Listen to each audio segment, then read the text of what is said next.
Hello students. Last class में हमने air standard cycle की डेफिनेशन, एयर स्टैंडर्ड साइकिल के बारे में और एयर स्टैंडर्ड साइकिल के अजम्पशंस के बारे में बात करी थी। आज हम बात करेंगे कि कार्नोट साइकिल क्या होती है, कार्नोट साइकिल की इफिशिएंसी मैक्सिमम क्यों होती है, कार्नोट साइकिल इम्पॉसिबल साइकिल क्यों कंसिडर की जाती है, ओके, और कार्नोट साइकिल की इफिशिएंसी का फॉर्मूला क्या है। कार्नोट साइकिल की अगर हम बात करें तो कार्नोट साइकिल में टोटल 4 प्रोसेस इन्वॉल्व होती हैं। और 4 प्रोसेस कौन कौन सी होती हैं? 4 प्रोसेस होती हैं आइसोथर्मल, आइसोथर्मल एक्सपांशन, सेकंड है adiabatic expansion,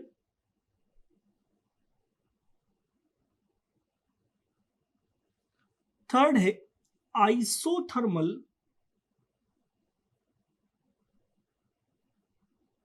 compression,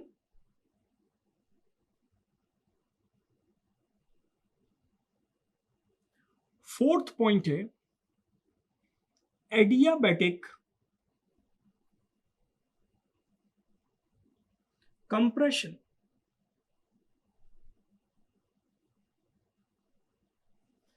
Carnot cycle में ये 4 प्रोसेस इन्वॉल्व होती हैं। इसको एक एक करके समझते हैं, इसका डायग्राम बनाते हैं, पीवी डायग्राम ड्रॉ करते हैं और इंजन की हेल्प से समझते हैं कि कार्नोट साइकिल वर्क कैसे करती है। तो सबसे पहले हम ड्रॉ करते हैं PV diagram, pressure versus volume diagram. यहां पर पी क्या है? प्रेशर। वी क्या है यहां पर? वॉल्यूम। ओके, नीचे हम इंजन बना लेते हैं अपना। ये हमारा इंजन है। ओके, ये इंजन है हमारा, इसको बोलेंगे सिलेंडर। ओके, और अंदर क्या होगा? पिस्टन। ये है क्या? पिस्टन। स्टार्ट करते हैं फर्स्ट पॉइंट से, आइसोथर्मल एक्सपांशन। हमने एयर को as a working fluid consider किया है। क्या लिया है हमने इसमें? एयर। एयर को as a working fluid consider किया है। इसके बाद पॉइंट 1 कंडीशन में हमारा पिस्टन है। अभी ये इसकी स्टेट है, यहां पर इसका कुछ प्रेशर है और इस पर्टिकुलर पॉइंट पर सिस्टम के अंदर का कुछ वॉल्यूम है। आइसोथर्मल एक्सपांशन हुआ, पिस्टन मूव हुआ एक पॉइंट से दूसरे पॉइंट तक, और उस एक्सपांशन को हमने क्या फॉलो किया है? आइसोथर्मल एक्सपांशन कंसीडर किया है। आइसोथर्मल एक्सपांशन में क्या होता है हम ऑलरेडी फर्स्ट यूनिट में बात कर चुके हैं कि आइसोथर्मल का मतलब क्या है कि टेम्परेचर कांस्टेंट रहेगा, प्रोसेस हो जाएगी, स्टेट में चेंज हो जाएगा, लेकिन टेम्परेचर थ्रू आउट क्या रहेगा? कांस्टेंट। तो पॉइंट 1 से 2 अगर हम आ रहे हैं, एक्सपांशन हो रहा है, गैसेस एक्सपांड हो रही है, पिस्टन मूव कर रहा है, पॉइंट 1 से पिस्टन कहां गया? पॉइंट 2 पर आ गया। पॉइंट 1 से पिस्टन पॉइंट 2 पर आ गया, ये पॉइंट 2 की पोजीशन है। एक्सपांशन हो गया, लेकिन टेम्परेचर क्या बना हुआ है? कांस्टेंट। ऐसा कैसे पॉसिबल हो सकता है कि एक्सपांशन हो रहा है और टेम्परेचर कांस्टेंट है? क्योंकि टेम्परेचर तो कम हो जाएगा अगर गैसेस एक्सपांड हो जाएंगी तो टेम्परेचर को कांस्टेंट रखने के लिए हमें क्या करना पड़ेगी? हीट को सप्लाई करना पड़ेगी। तो पॉइंट 1 से 2 में एक्सपांशन हो रहा है और हम क्या करेंगे? साथ साथ में हीट को सप्लाई करेंगे। हीट सप्लाई करने का मतलब क्या है? यहाँ पर हीट सप्लाई कैसे करेंगे? हीट सप्लाई हम क्या करेंगे? यहाँ पर हीट सोर्स ला कर रख देंगे, वो हीट को एब्सॉर्ब करेगा तो उसका टेम्परेचर चेंज नहीं होगा। ओके, हीट सप्लाई हो जाएगी पॉइंट 1 से पॉइंट 2 तक।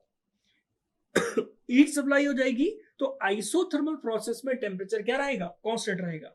नेक्स्ट है एडियाबैटिक एक्सपांशन। एडियाबैटिक एक्सपांशन में कौन सा लॉ फॉलो होता है? PV to the power gamma is equal to constant. यहां पर गामा क्या है? गामा है adiabatic index, P pressure, V volume और सी क्या है कांस्टेंट। एडियाबैटिक प्रोसेस में हम ये पॉइंट कंसीडर करते हैं कि हीट ट्रांसफर क्या रहेगा, जीरो। सिस्टम से कोई भी हीट बाहर की तरफ नहीं निकलेगी, ना ही सराउंडिंग से कोई भी हीट सिस्टम में ट्रांसफर होगी। पॉइंट 2 से पॉइंट 3 में एक्सपांशन हो रहा है अगेन, लेकिन ये एक्सपांशन कैसा फॉलो किया जा रहा है, ये एक्सपांशन एडियाबैटिक एक्सपांशन है। कैसा एक्सपांशन है ये, एडियाबैटिक एक्सपांशन, एडियाबैटिक एक्सपांशन है। इस एक्सपांशन में हीट ट्रांसफर नहीं होगा तो डेफिनेटली प्रेशर ड्रॉप हो जाएगा और टेम्परेचर भी क्या हो जाएगा, ड्रॉप हो जाएगा। नेक्स्ट है 3 to 4, 3 to 4 कंप्रेशन। कौन सा कंप्रेशन, कौन सा compression, isothermal compression. Isothermal compression में क्या कर रहे हैं, पिस्टन मूव कर रहा है लेफ्टवर्ड डायरेक्शन में, इस तरफ मूव कर रहा है। ओके, गैसेस कंप्रेस हो रही हैं। जब आप गैसेस को कंप्रेस करेंगे तो डेफिनेटली टेम्परेचर क्या हो जाएगा, बढ़ जाएगा। लेकिन ये आइसोथर्मल कंप्रेशन है तो टेम्परेचर को कांस्टेंट रखना है। ये कैसे पॉसिबल होगा, हम जो एक्सेस हीट होगी उसको हम क्या कर लेंगे, बाहर की तरफ निकाल लेंगे।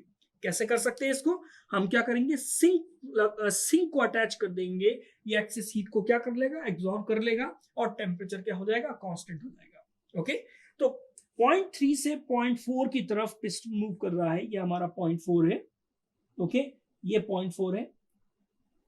0.3 से 0.4 मूव हुआ सिस्टम, ये 0.4 है, ये 0.3 है। कंप्रेशन हुआ लेकिन टेम्परेचर क्या बना रहा, constant. Adiabatic compression 4 to 1, 4 to 1 क्या है, adiabatic compression. 4 to 1 is adiabatic compression. Again हमने 4 to 1 कंप्रेशन किया, लेकिन इस कंप्रेशन में कौन सा लॉ फॉलो किया, एडियाबैटिक। यहां पर हीट ट्रांसफर हमने क्या रखी, जीरो। किसी भी तरीके से कोई भी हीट सिस्टम को छोड़कर नहीं जाएगी। इस तरह से कार्नोट साइकिल कंप्लीट हो जाती है। 4 प्रोसेस होती है उसमें, 1 to 2, 2 to 3, 3 to 4 and 4 to 1। इसमें बहुत सारे पॉइंट्स हैं जिनके बारे में हमारे दिमाग में क्वेश्चंस आ सकते हैं। पहला क्वेश्चन ये कि 1 to 2 हमने कर्व ही क्यों बनाया, 2 to 3 कर्व क्यों बनाया, और कर्व बनाया है तो इनके स्लोप अलग अलग क्यों है। इसके बारे में इंफॉर्मेशन भी हम फर्स्ट यूनिट में पढ़ चुके हैं। हमने आइसोथर्मल और एडियाबैटिक प्रोसेस के लिए हमने स्लोप की इक्वेशन को ड्राइव किया था। ओके, स्लोप का मतलब मैंने आपको वहां पर समझाया था कि अगर आपको किसी भी कर्व का स्लोप निकालना है, जैसे कि ये पॉइंट, ये कर्व है, इस कर्व का अगर आपको स्लोप निकालना है किसी भी पॉइंट पर, तो हम क्या करेंगे, उस पॉइंट पर एक टेंजेंट ड्रॉ कर देंगे। ये टेंजेंट एक्सिस से जितना भी एंगल बनाता है, इसको हम क्या बोलते हैं, स्लोप बोलते हैं। क्या बोलते हैं, स्लोप। ओके, आइसोथर्मल के केस में स्लोप की वैल्यू क्या थी, P/V। ओके, एडियाबैटिक के केस में स्लोप की वैल्यू क्या थी, गामा P/V। ओके, एडियाबैटिक का स्लोप आइसोथर्मल की स्लोप से ज्यादा था। जैसे कि अगर हम आइसोथर्मल की बात करें तो आइसोथर्मल में जो इक्वेशन लगती है वो क्या लगती है, PV is equal to constant. Okay, यहां पर P क्या है, बेसिकली इस X पर हम क्या बनाते हैं, Y, और यहां पर क्या बनाते हैं, X। तो ये हो जाएगा हमारे लिए XY is equal to constant. अगर हम थर्मोडाइनेमिक्स को थोड़ा सा मैथमेटिक्स से देखें तो XY is equal to constant, ये किसकी इक्वेशन होती है, ये हाइपरबोला की इक्वेशन होती है। हाइपरबोला मतलब कर्व की इक्वेशन होती है। तो अगर आपकी स्टेट में चेंज हो रहा है तो इस स्टेट में चेंज को आप शो कैसे करेंगे, सीधी लाइन से मिलाएंगे कि कर्व से मिलाएंगे, डिपेंड करता है उस प्रोसेस की इक्वेशन क्या है। हमारे लिए 0.1 से 2 एक आइसोथर्मल प्रोसेस है, और आइसोथर्मल प्रोसेस में XY is equal to constant या PV is equal to constant आ रहा है, इसलिए हमने 0.1 to 2 एक कर्व से उसको मिलाया है। इसी तरह से 0.2 to 3 को भी किससे मिलाया है, कर्व से मिलाया है। अगर इसकी इक्वेशन एक स्ट्रेट लाइन होती तो हम उसको एक स्ट्रेट लाइन से मिलाते हैं। ओके, ये हमारा PV डायग्राम है। अब हम इसका TS डायग्राम ड्रॉ करते हैं। इसकी हेल्प से हम क्या ड्रॉ करते हैं, TS डायग्राम। देखिए TS डायग्राम कैसे ड्रॉ होगा, टीएस का मतलब क्या है? Temperature versus entropy. Temperature versus entropy, ये है टेम्परेचर और ये क्या है? एंट्रोपी।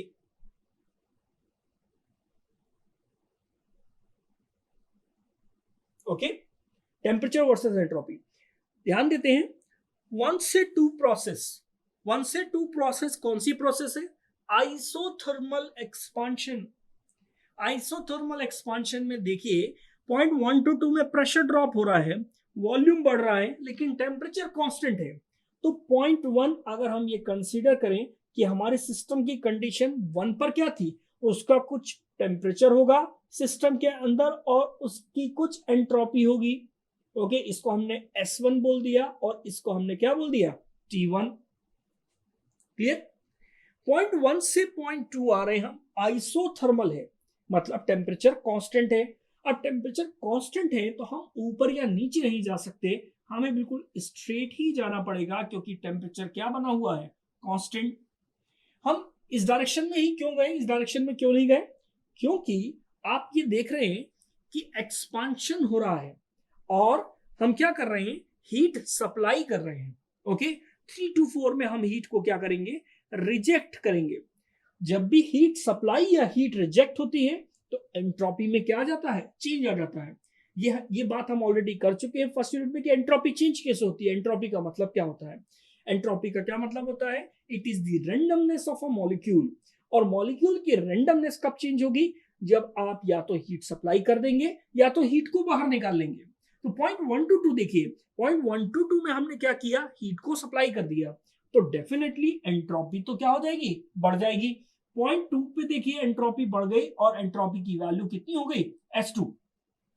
लेकिन टेम्परेचर कांस्टेंट बना रहा, टेम्परेचर की वैल्यू कितनी है? T1 is equal to T2। 2 to 3 process, 2 to 3 process क्या है? Adiabatic expansion. एडियाबैटिक एक्सपांशन में हमने हीट ट्रांसफर क्या माना है? 0। जब आप कोई हीट ट्रांसफर ही नहीं करेंगे तो मॉलिक्यूल की रैंडमनेस में किसी भी प्रकार का कोई चेंज नहीं आएगा। तो पॉइंट 2 to 3 देखिए कैसे बनाएंगे? 2 to 3 नीचे की तरफ आ रहे हैं, 2 to 3 देखिए ये नीचे की तरफ आ गए। कैसे? क्यों? रीजन क्या है इसका? रीजन ये है कि एक्सपांशन हो रहा है, आप हीट को बाहर या अंदर नहीं जाने दे रहे हैं। एक्सपांशन हो रहा है तो डेफिनेटली सिस्टम के अंदर का टेम्परेचर क्या हो जाएगा? घट जाएगा। तो टेम्परेचर ड्रॉप हो रहा है लेकिन एंट्रोपी कांस्टेंट बनी हुई है। एंट्रोपी इसलिए कांस्टेंट है क्योंकि आप हीट को सप्लाई नहीं कर रहे हैं। नेक्स्ट है 3 to 4। 3 to 4 again compression, isothermal compression. Isothermal compression में हमने क्या किया? हीट को रिजेक्ट किया। हीट को रिजेक्ट कर रहे हैं तो डेफिनेटली मॉलिक्यूल की रैंडमनेस में कमी आएगी, तो हम पीछे की तरफ आएंगे, लेकिन स्ट्रेट लाइन में ही आएंगे।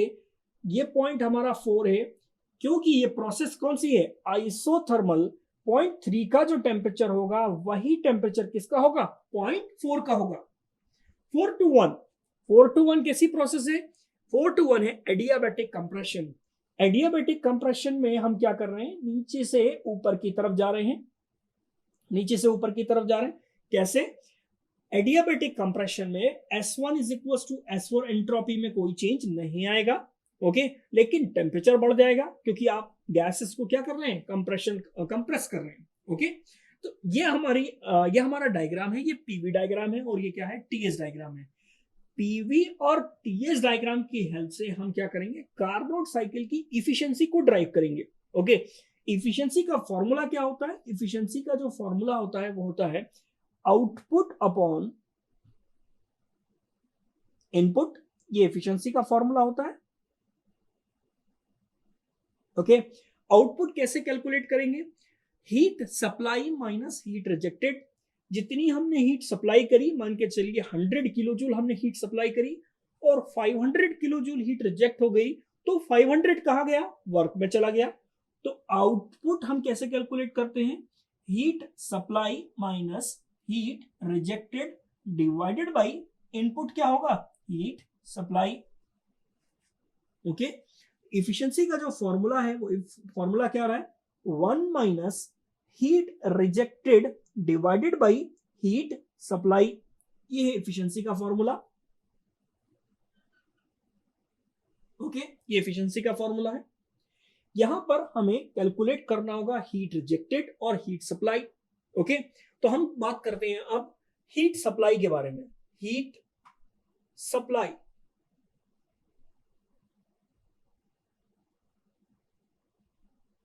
ओके, हीट सप्लाई मतलब QS। अब देखिए हीट सप्लाई कौन सी प्रोसेस में हो रही है, प्रोसेस 1 to 2। इस प्रोसेस पे हीट सप्लाई हो रही है, प्रोसेस 1 to 2 में हीट सप्लाई हो रही है। और ये प्रोसेस कौन सी है, ये प्रोसेस है आइसोथर्मल। कौन सी प्रोसेस है, isothermal. Okay, heat supply calculate करने के लिए हम क्या करेंगे, first law of thermodynamic apply करेंगे। फर्स्ट लॉ ऑफ थर्मोडायनेमिक क्या होता है, dq is equals to du plus dw। ये हमारा फर्स्ट लॉ ऑफ थर्मोडायनेमिक है। ओके, ये फर्स्ट लॉ ऑफ थर्मोडायनेमिक, इसकी हेल्प से हम क्या करेंगे, हीट सप्लाई कैलकुलेट करेंगे। देखिए कैसे कैलकुलेट करेंगे, आइसोथर्मल का केस है, आइसोथर्मल में change in internal energy du क्या है यहां पर, change in internal energy, internal energy. Okay, du है ये। आइसोथर्मल के केस में चेंज इन इंटरनल एनर्जी क्या होता है, 0।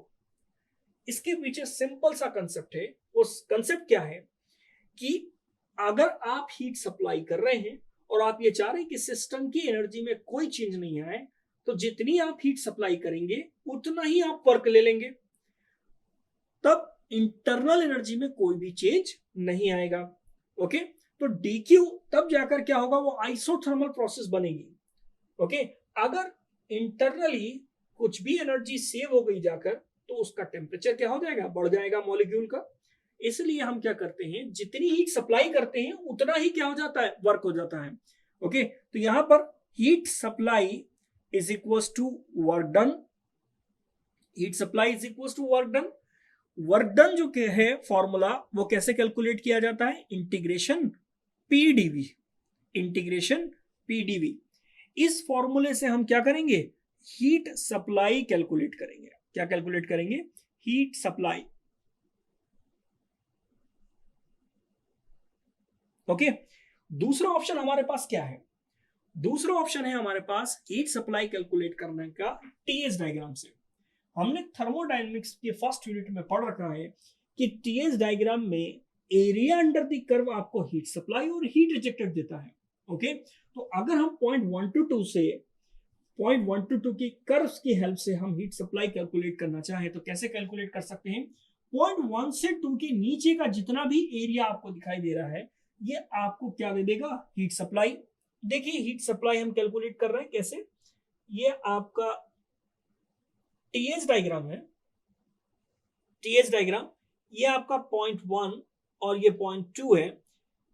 इसके नीचे का पूरा एरिया आपको क्या मिलेगा, हीट सप्लाई। ये आपको मिलेगी heat supply QS। Heat supply calculate करने के लिए आपको इसका एरिया कैलकुलेट करना है। एरिया कैसे कैलकुलेट करें, इस पॉइंट से इस पॉइंट तक की डिस्टेंस S2 है, इस पॉइंट तक की डिस्टेंस कितनी है, ओरिजिन से S1 है, तो ये पॉइंट क्या हो जाएगा, S2 माइनस S1। और यहां से ओरिजिन से ऊपर तक का पॉइंट क्या हो जाएगा, T1 या T2। एक रेक्टेंगल है और रेक्टेंगल का एरिया हम कैसे कैलकुलेट करते हैं, लंबाई गुणा चौड़ाई। तो ये डिस्टेंस मल्टीप्लाइड बाय ये डिस्टेंस, तो आपको क्या मिल जाएगी, हीट सप्लाई। तो ये हो जाएगा हमारे पास T1 multiplied by S2 minus S1, ये आपके लिए हीट सप्लाई है। हीट रिजेक्टेड कैलकुलेट करना है तो पॉइंट 324 के नीचे का जो एरिया होगा, वो एरिया आपको क्या दे देगा, हीट रिजेक्टेड। तो हीट रिजेक्टेड कैलकुलेट करने के लिए फिर से हम डायग्राम बनाते हैं। ये हीट रिजेक्टेड है, ओके, टीएस डायग्राम। और अब हमारे पॉइंट्स क्या होंगे, 3 to 4, ये हमारे पॉइंट्स हैं। ये जो नीचे का जो एरिया होगा, ये एरिया आपको क्या दे देगा, हीट रिजेक्टेड। ओके, यहां से यहां तक की डिस्टेंस देखिए क्या होगी, S3 माइनस S4, ओके।